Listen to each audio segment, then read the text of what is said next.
El único error de Maquiavelo está escondido en el último párrafo del capítulo 3 de El Príncipe. Una frase que pocos han notado, pero que pudo costarle el favor de los Medici. Una verdad que revela por qué, a pesar de su genio, terminó perdiendo su lugar en el poder. ¿Quieres descubrir cuál fue ese error que lo condenó? Quédate en este video, porque te lo voy a contar todo. Hasta el año 1512, Maquiavelo era un funcionario importante de la República de Florencia, diplomático, secretario, negociador con reyes, papas y hasta con enemigos directos de su ciudad. Era un hombre acostumbrado al pulso del poder, un operador fino en un mundo brutal.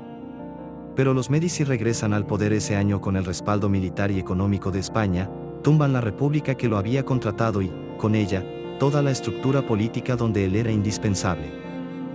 Maquiavelo escribe El Príncipe en 1513, recién caído en desgracia, literalmente con la espalda marcada por las cuerdas de la tortura.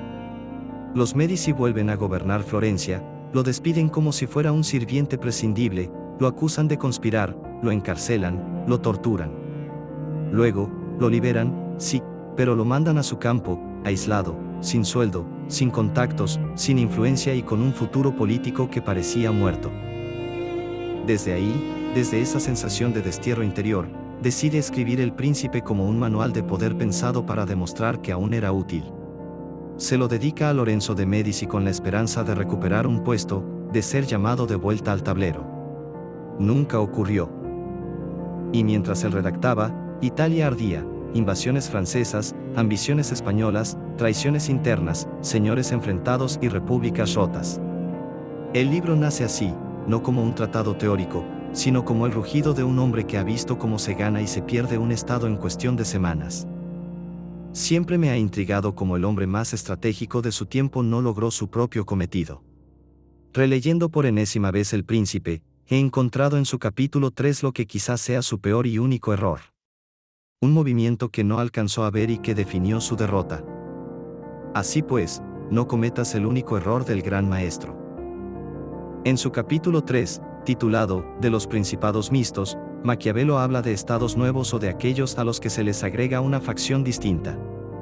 En una frase resume el dilema del poder recién adquirido. Los hombres cambian con gusto de señor, creyendo mejorar, y esta creencia los impulsa a tomar las armas contra él, en lo cual se engañan, pues luego la experiencia les enseña que han empeorado. Una frase que podría tatuarse sobre cada revolución latinoamericana. La izquierda derrocando a la derecha con promesas de rescate, solo para convertirse en el nuevo verdugo. La derecha regresando con sed de revancha. Y así, una rueda eterna donde el problema no es la ideología, sino la lógica opresor oprimido que no cambia. Este libro es poderosísimo, pero en el presente no debe tomarse literal. No vivimos en la Italia renacentista. Sin embargo, como metáfora, y en América Latina las metáforas se vuelven realidades, funciona perfecto.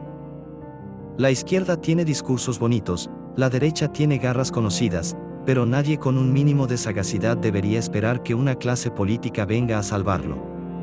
El Internet democratizó la información y la economía, ahora, por primera vez, los proletarios no necesitan intermediarios para construir su propio poder.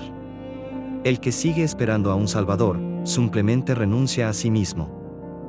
Maquiavelo continúa describiendo las dificultades del conquistador. De modo que tienes por enemigos a todos los que has ofendido al ocupar el principado. Y no puedes conservar como amigos a los que te han ayudado a conquistarlo, porque no puedes satisfacerlos como ellos esperaban. Interpretado en clave moderna, principado es cualquier terreno que has conquistado, un ascenso, un emprendimiento, una relación, un grupo social. Y, fuerza, no significa violencia física, sino cualquier movimiento abrupto que despierte resistencia. Esa es la riqueza del texto, es plástico, maleable, aplicable a cualquier lucha por territorio, sea emocional o profesional.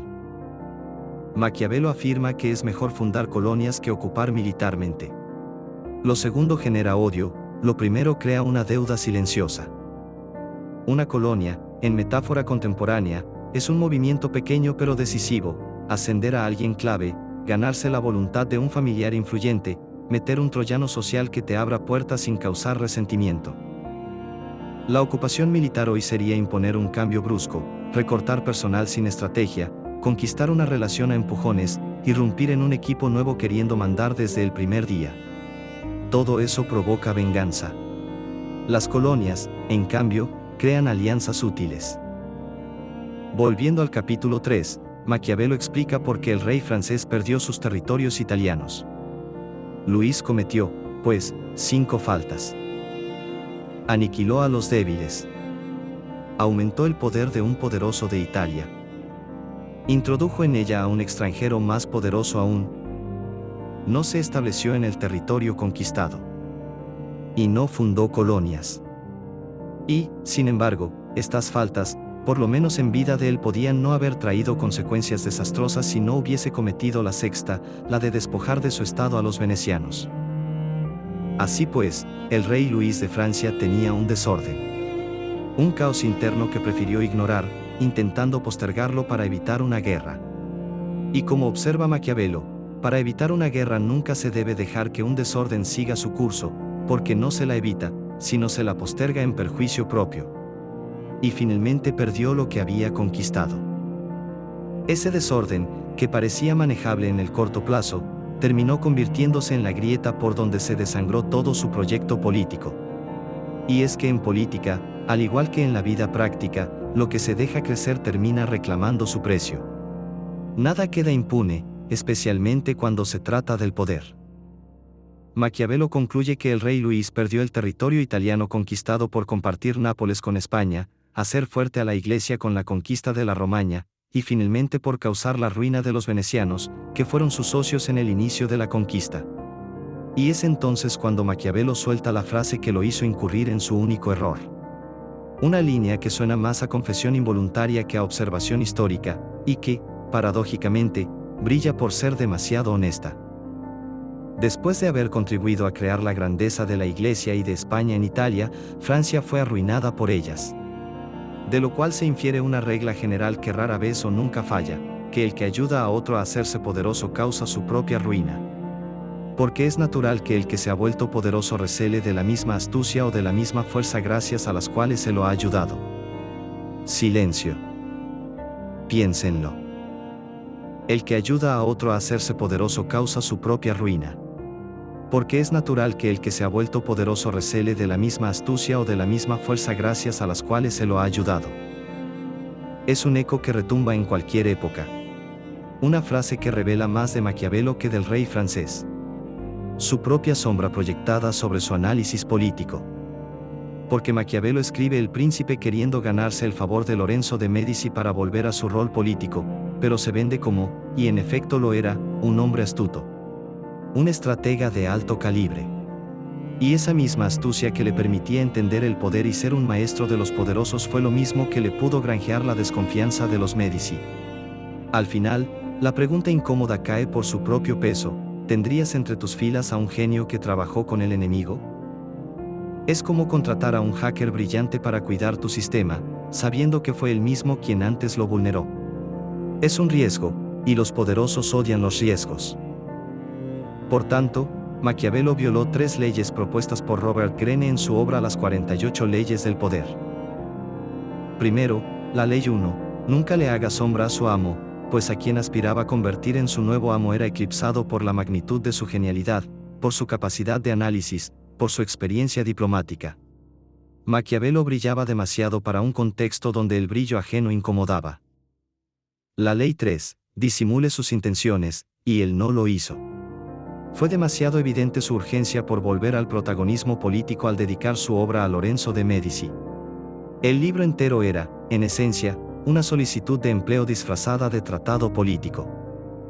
Y finalmente, la ley 21, muéstrese más tonto que su víctima, cosa que Maquiavelo jamás pudo fingir.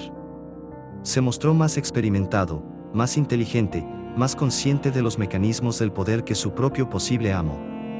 Y eso, para un príncipe inseguro o desconfiado, es veneno.